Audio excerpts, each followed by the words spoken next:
Hey everyone, and thanks for jumping back into the cryptoverse. Today we're going to talk about Bitcoin, and we're just going to be looking at our fair value logarithmic regression fit. If you guys like the content, please subscribe to the channel, give the video a thumbs up, and also check out the Telegram channel, which you can find a link to in the description below. Let's go ahead and jump in. So this is our historical price of Bitcoin going back for about a decade. We have price data here going back all the way to 2010. And I know there's a lot of new people watching the channel just because of the price of Bitcoin going up to 27K with a wick up to 28K. And also, just knowing that there's going to be a lot of people new into the space when you have this type of price movement. So what I want to do is I've talked about the fair value regression equation a lot. And when I do get a lot of new people start asking me, well, where does this come from? So essentially where it comes from is identifying what I would have considered to be non-bubble data up until the end of the last bear market. I typically find that if you fit the equation through the end of the last bear market, it does a pretty good job of showing the accumulation phase for the subsequent accumulation phase, right? So if you fit it to the end of the bear market, it does a pretty good job of fitting the accumulation phase. And so far, that has worked out really well. You see, we fit this to the end of this bear market, and we have not touched it since, okay? So this equation has not been changed in a long time, and in fact, it barely includes any data from 2019 and no data for 2020. And yet, despite that, it has still done a great job of showing our general uptrend, okay? And you can see that sometimes we go below the fair value line, like we did here, and sometimes in this region, this accumulation phase, just like we did back over here in March, and a few times in this region, we can go below it. We like to put on a tolerance band and say this is our general reaccumulation zone. So if we're in this band, recognize it for the opportunity that it is, because as we said a year ago, when we were down in this level, down in this region, people are going to look back in the future and wish they had bought Bitcoin in this region. But if you guys were watching this channel, or if you weren't watching the channel and you were accumulating crypto back then, you know that, you were taking on a risk over here, but you also recognize the potential of where Bitcoin was headed. And despite the fact that everyone was telling you, it's dead or it's going to zero, we recognize that it's essentially just on the same path it's always been on. Now, I will contend that it is very hard to predict when we will come out of this accumulation band. During the last market cycle, we didn't come out of it at all until the final speculative bubble. This market cycle has been significantly different. And in fact, to some degree, more so resembles this market cycle way over here. And we talked about this in some prior videos. We'll do a video on the total cryptocurrency market cap here in a few days, and we'll show it in more detail. But generally speaking, we have a peak down into the regression band, a peak down into the regression band. We came back out of the peak, or we came back out of the accumulation zone. Back out, and then back in, right? Back out of the accumulation zone, and then back in. We then had another run higher out of the accumulation zone than the prior one, just like we're having now. What happened after that, though? It went back in. However, there was a correction, right? We can see there was a correction, but it wasn't as nasty of a correction. In fact, it corrected, and then it mostly just moved sideways for maybe half a year to get back into the accumulation zone. So supposing we had a correction and maybe we just moved sideways for a year, right? This is always a possibility. I don't want everyone to necessarily get ahead of ourselves here. There's always a possibility that this does not continue up in the short term and that we cool off for a while before simply continuing our run. And if that is the case, and if you're new to crypto, and if you're FOMOing into the market right now, and if you do see a bad, say, short-term ROI, and we come back down to this level, one of the worst things, this is not financial advice, but in my opinion, one of the worst things you can do is capitulate your position when we're in this accumulation band. If you're a macro trader, right? If you're a day trader, you probably shouldn't be watching this channel in the first place.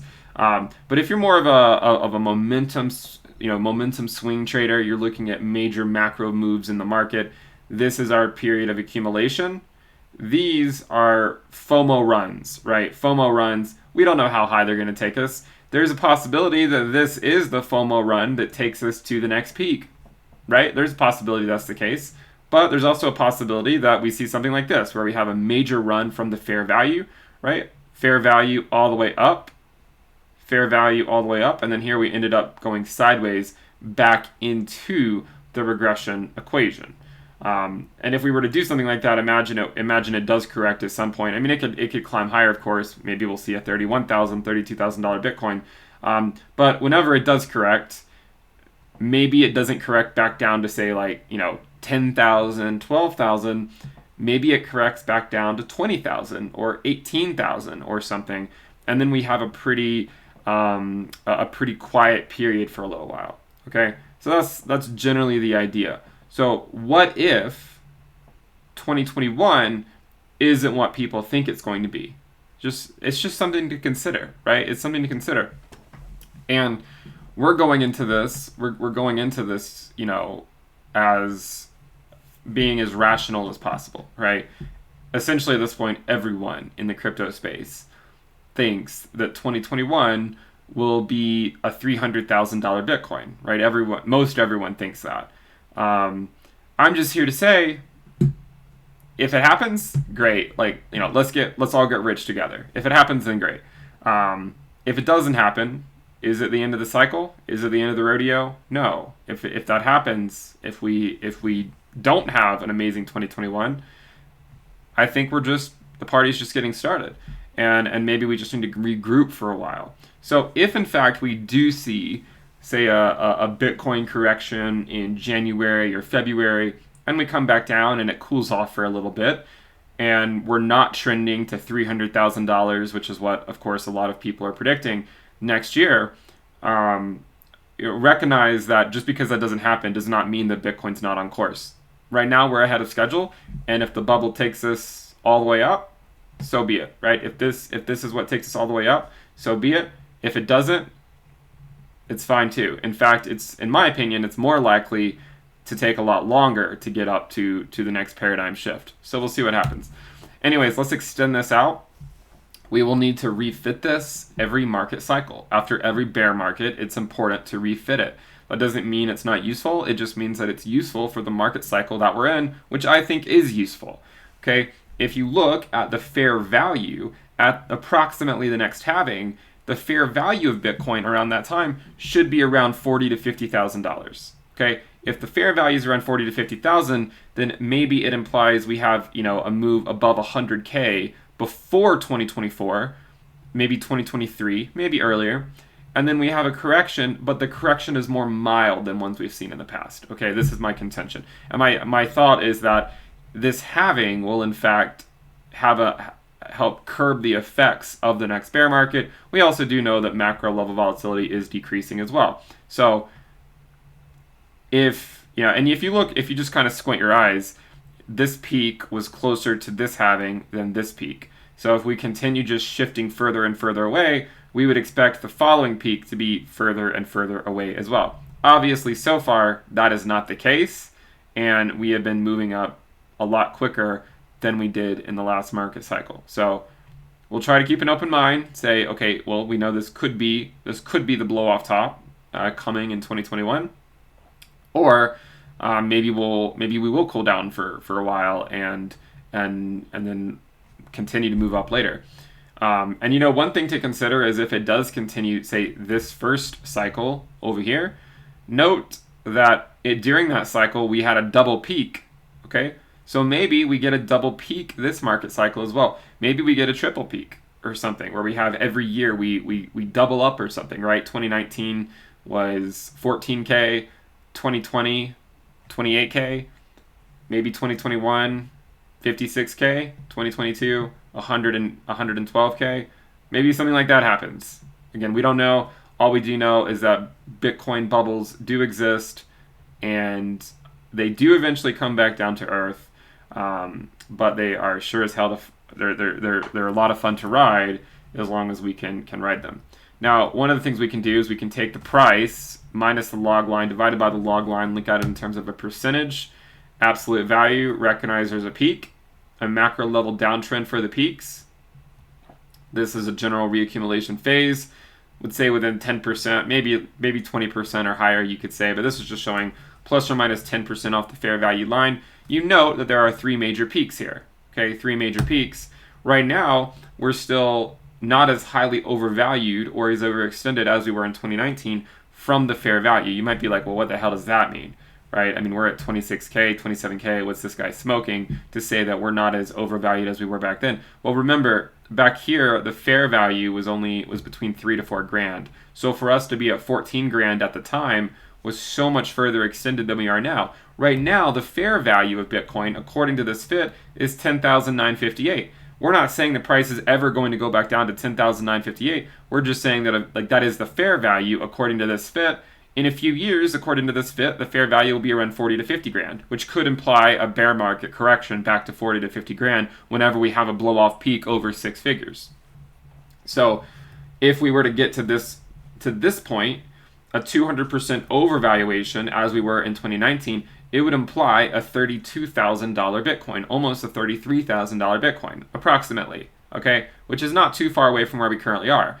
We also know that because the regression band monotonically increases, then the longer it takes us to move up before correction, the higher the overvaluation price would imply. So if it takes us another week to get to, or if it takes us another 2 months to get to 200% overvaluation, then by that time, it could be, say, a $34,000 Bitcoin would represent 200% overvaluation from the current Bitcoin fair value.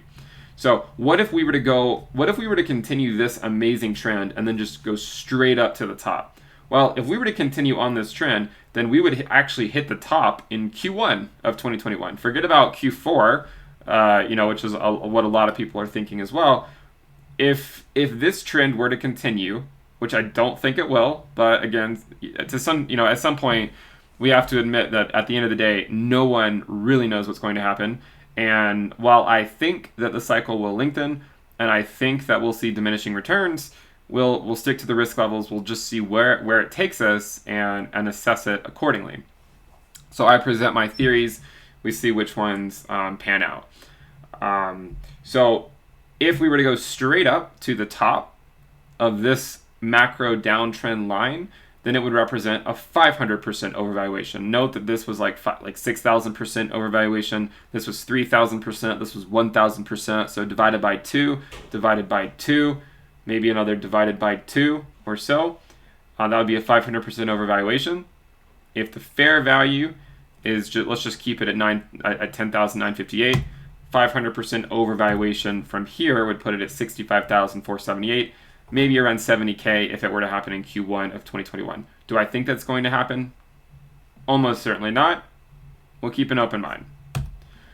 What if it does this, right? What if we dip back down and come back to the fair value? Now, this does not necessarily mean the price has to crash. Maybe the price just goes sideways or slowly bleeds for a while. Remember, it's in reference to this function, which always increases. It's always going up. So if the price were to go sideways, then the percent overvaluation from the fair value would start to go back down. Similar to this correction in 2012, where we moved sideways back into the regression band. So if we were to do something like this and come back down, you might be like, well, hold up a second. If we're coming up to this macro trend here, downtrend, and that's where we peak, wouldn't it be better to peak here at 500% overvaluation rather than 250% overvaluation? Well, remember, it would be the overvaluation as compared to the fair value at the time, and the fair value in, say, 2023 is probably going to be closer to $40,000. So if we're 250% overvalued from $40,000 in 2023, then it could imply a $140,000 Bitcoin. So I just want to give everyone the perspective that just because the percent overvaluation might fall, the fair value is increasing, and it's always in reference to what the fair value is. We can spend years above the accumulation band, right? We did it last cycle. We did it the cycle before that. We can spend a long time above it. We left it in 2019. We ultimately came back down. We've left it in 2020. We'll see what happens in 2021. Okay, we'll see what happens. Hopefully you guys enjoyed the content. If you did, subscribe to the channel. Let's get to 80,000 subscribers. We try to look at crypto in a slightly different way on the channel, focus mostly on math, put out some theories. We'll see which ones stand the test of time. We'll see which ones don't, and we'll take it from there. So subscribe, give the video a thumbs up. We also have the premium list holiday sale. Make sure you sign up before the prices go up. You get access to the weekly reports, the weekly videos, the Telegram alerts channel, the Telegram chat room, the risk dashboard, the trade review indicators. We're going to be having more things coming in 2021 as well. Make sure you guys sign up. You can check out the link to that in the description below. Subscribe, give the video a thumbs up. I'll see you next time. Bye.